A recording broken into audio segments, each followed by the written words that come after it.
Hello, beautiful homemakers. I am reading Pamphlet 2 of the 1922 original Fascinating Womanhood pamphlets. We are on Chapter 4, Developing Your Latent Power.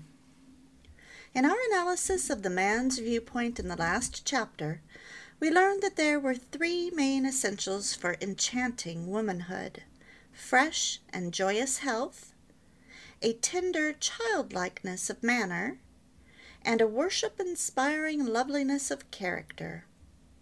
It will now be our task to ascertain how you can acquire these essentials. Health being perhaps the most indispensable of the three, we will begin with that. We have seen how alluring, from a man's point of view, is an air of joy and freshness, of delight and vivacity, of sparkling liveliness and wholesome playfulness. We have seen also how health makes itself seductive in the twinkle it gives to dancing eyes, the magnetism it lends to the voice, the buoyancy it imparts to the manner, the animation it lends to the features, and the vivacity it communicates to the thoughts. We cannot therefore attach too much importance to the acquirement of this qualification.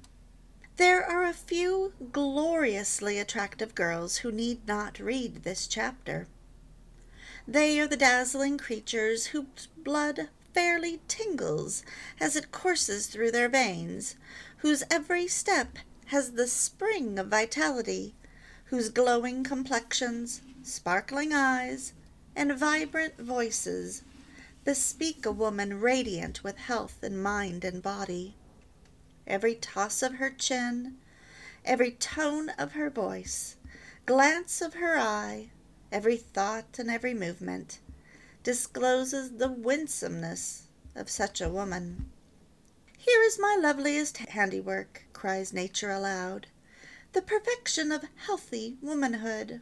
Nature will not permit such a woman to remain unattractive. She is too eminently fitted for marriage and for motherhood. No handicap of environment or of opportunity will prevent her attaining the place destined for her.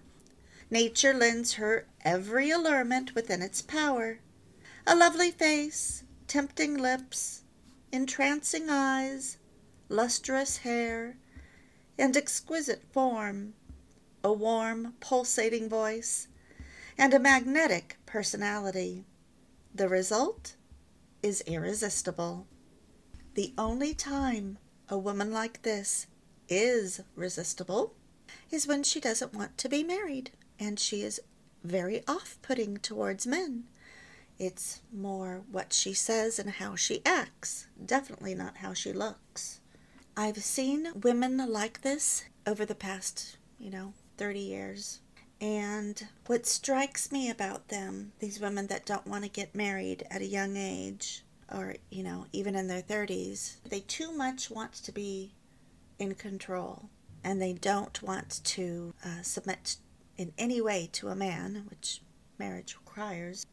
Often later, when she's in her 50s and she's feeling very alone, it's usually too late. She may still be beautiful, but when men see an unmarried, beautiful woman, they instinctively think that something must be majorly wrong with her personality. Else, why would she be single? And so it becomes a self-fulfilling prophecy. They didn't want a man when they were younger, and now they can't get a man. It's very sad. Feminists don't want us to have children. They win when we don't. And thus, there's these books and videos that abound now, trying to help women get along with a man so that they can have a great marriage. And this little booklet is trying to do just that: help a woman who wants to get married put her best foot forward. The next subtitle is called "The Path to a Magnetic Personality." The health, of course, must be mental as well as physical. No one with a cynical outlook upon life, No creature of melancholy or envy or hate or fear is mentally healthy. And boy, do we have thousands of women in that boat. They're filled with hate, fear, envy, melancholy. So let me read that again. No one with a cynical outlook upon life, no creature of melancholy or envy or hate or fear is mentally healthy. In fact, neither is one of that nature physically healthy. For an unhealthy attitude of mind is bound to produce, sooner or later, an unhealthy body. This aspect of health, however, will be discussed in a later chapter. For the purposes of the present chapter, it is sufficient to know that the shortest way to a healthy and magnetic personality is through physical health. Without such physical health, mental health is difficult of attainment. In the last few years, I've been learning more about health and fitness, and when I looked into the proper way to exercise at home, I learned that certain exercises should be done in certain orders, especially when it comes to sit-ups. You should work one part of your stomach first, lower stomach, middle stomach, upper stomach.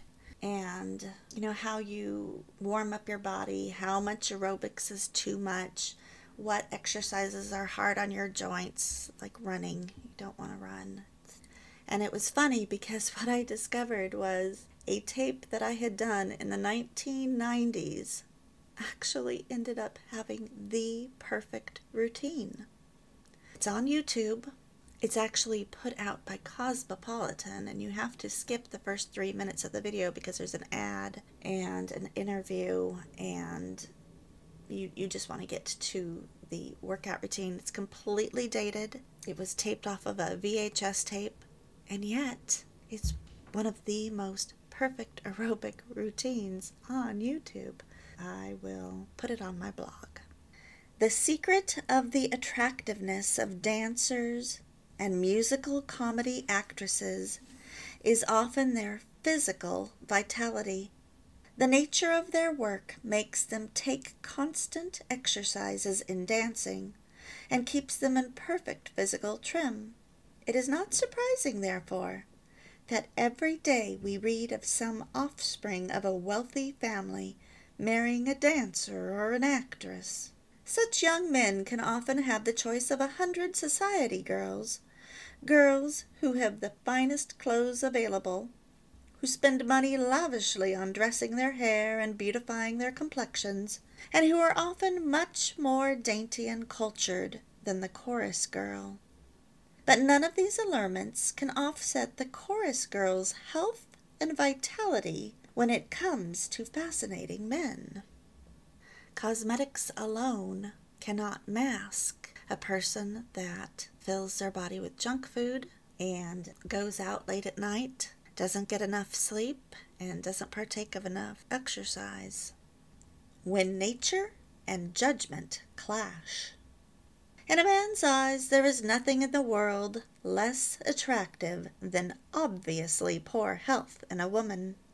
The attraction of women for men is a force that doesn't function when the woman is physically unhealthy.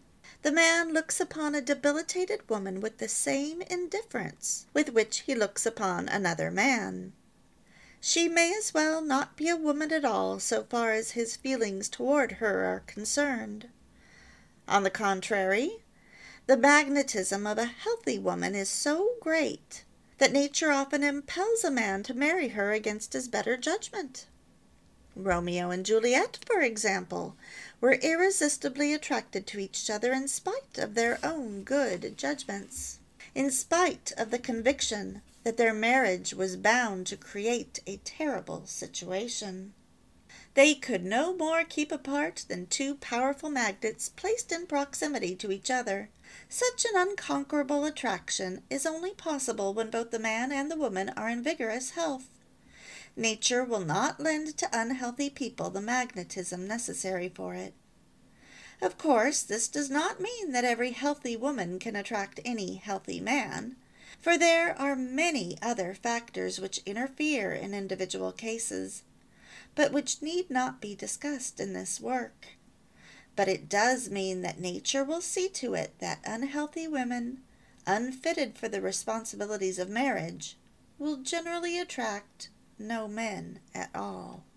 And again, we see this a lot in our culture lately. Feminists are also looked upon with indifference. They are known as man-haters, and they are not attractive to men at all. When the love nest is the goal.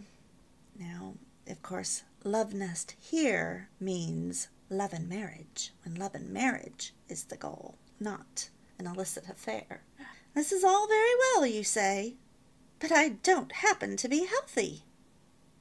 To which the answer is that you may not be healthy, but that you can become so.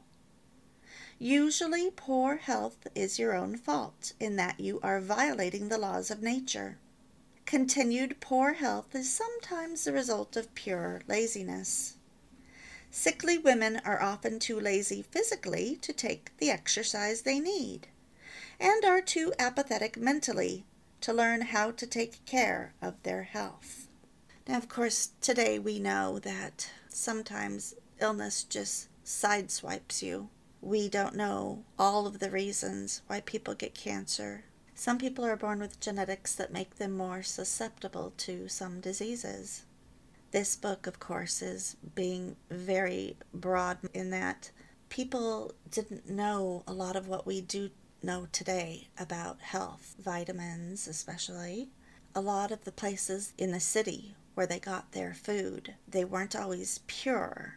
This is the beginning of making sure meat packing plants didn't have E. coli. This was the beginning of making sure milk was pure. I can remember reading about people putting blue dye in milk to make it look whiter when the milk was actually spoiled. And then some people would use bad milk for making bread, and there was just a lot of problems that we don't have today. We have different problems in our bread and our milk and our fruits and vegetables that don't have as much minerals in the soil, so in some ways our food today is not as healthy as if, say, you lived on a farm. This book is written more towards a city woman. A boy trying for the college football team will work like a slave on the track, in the gym, and on the field, in order to get himself in proper physical trim to attain his place on the team. He knows that if he will exercise hard, if he will devote his thoughts and his energies toward improving his condition and keep at it, he can improve both his strength and his health. Everybody knows it, even the fair co-ed who is applauding his efforts. Why then doesn't the fair co-ed use the same system? She is not trying merely for a place on a football team for a season. She is trying for a place in a love nest of her own for an entire lifetime. Before she can attain that place, especially if she wants to have the power to pick and choose her partner, she must have a magnetic health and vitality such as the football aspirant seeks. Why can't she work as he does? Why can't she go through a similar course of training? Isn't the place she is striving for a greater one, a more lasting one, a more desirable and a happier one? Even if she takes a year of hard work and study, or 2 years, or 3, isn't the reward worth it? Without taking into consideration the reward, isn't good health alone worth the effort? Now, you also have to remember that in 1922, women going to college was still fairly new, and women doing physical exercises, having a PE class of their own, was almost unheard of. Grace Livingston Hill at this time actually helped start the trend of women exercising. And I don't know if she invented it, but she sewed pants for women that could be worn under their skirts. Boy, did she receive flack at first when she wanted to try on the PE clothes she had made before the board at the college. And they were like, no, no, this is immodest. We cannot see you in your PE clothes. And she's like, oh, but I'm wearing them right now. Because her pantaloons, or whatever she called them, were so big and fluffy, like culottes. They looked like a skirt. And then she could put her everyday skirt on over it. Or she could go change. Women at this time really did nothing more than maybe play tennis, occasionally ride a bicycle. They did a lot of walking, and occasionally they might swim. And that was about it. It is decided then that you are to go through a regular course of training to improve your health. Calisthenics were just starting to be big.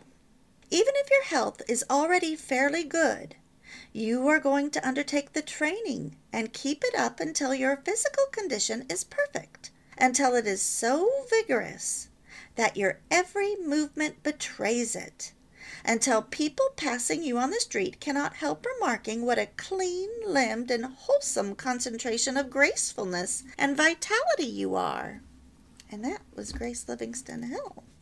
She had 2 men that were completely bonkers over her. One man, the man she rejected, never got over it and never married, which is sad. The nature of this training can be covered only in a general way in this work, as every individual is different, requiring different exercises and different degrees of application. We will leave it to you to work out a course of training adapted to your own person. If you have the facilities, you can consult some teacher of physical training, join some gymnasium class, some out-of-door girls club, or the YWCA. Merely joining a class, however, will do you little good unless you do a great deal of work on your own account and actually study books on physical training. Subscribe if you can to the Physical Culture magazine and read its articles. Send off for some of the books advertised in it which you think might be useful in guiding you. This matter is the most important in your whole life, and is well worth your spending a little money on, as well as time. Take up swimming, aesthetic dancing, tennis, golf, rowing, canoeing, or any sport you can that leads to exercise out of doors. If you can't do better, buy yourself a camera and hike for miles through fields and woods looking for pretty pictures to take. And whatever you do, do a great deal of it every day, and keep it up month after month and year after year. Don't let mere laziness cheat you out of a home of your own, with a protecting partner to share it and cherish you. Every year I tackle a different subject. In the past few years it's been health, fitness, beauty, fashion, things that I had never studied before. 20 years ago it was finances. Sometimes in years past it's been decluttering, where I go to the library and I read a whole bunch of books to inspire me, and I watch a lot of YouTube videos, etc. And right now I am also learning about intermittent fasting. I have seen wonderful results with it, but I didn't see those results until I actually read the book about it. The most updated one was Fast, Feast, Repeat, and I'll link it on my blog. I had thought I was fasting, but I had been eating lifesavers, not realizing that that counts as breaking your fast.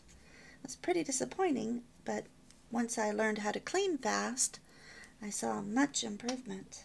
But I really haven't the time, you say.